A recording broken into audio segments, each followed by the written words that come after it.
Така, какво ни трябва?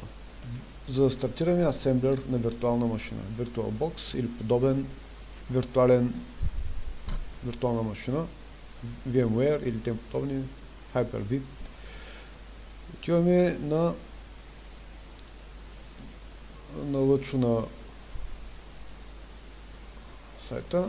Среда за асемблерско програмиране ни интересува и избираме, даунлодваме файла, което желаем.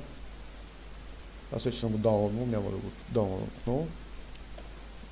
Тази програма тук се дърпа, инсталира, всичко е straightforward, няма какво да обясняваме, има видеото за това. Връщаме се към това, което сме инсталирали. Имаме архив, който се разархивира.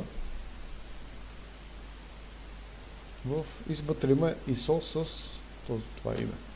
Как се пускат нещата? Отиваме в Oracle Box, казваме нова, име, Assembler, не, Order. Избира DOS. Това е, което ни трябва.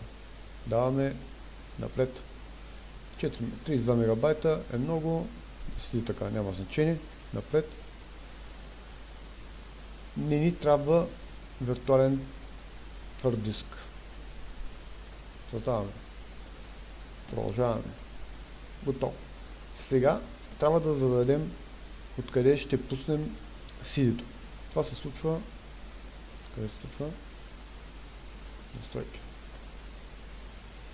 Имаме съхранение. Празно. Тази иконка. Аз съм го намерил тук. Можете да избира се от тук. Намира се. Където е мястото. Избира. Отвори. Окей. Старт. Това е цялата схема. Също помисли. Вече сме в идеето. И може да направим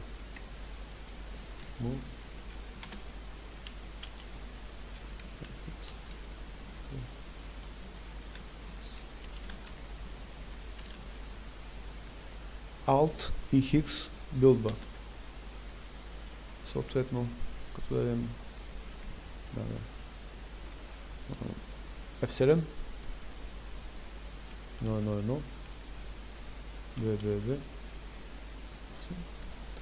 F1 следващата степка, а X ще стане 222. И това е.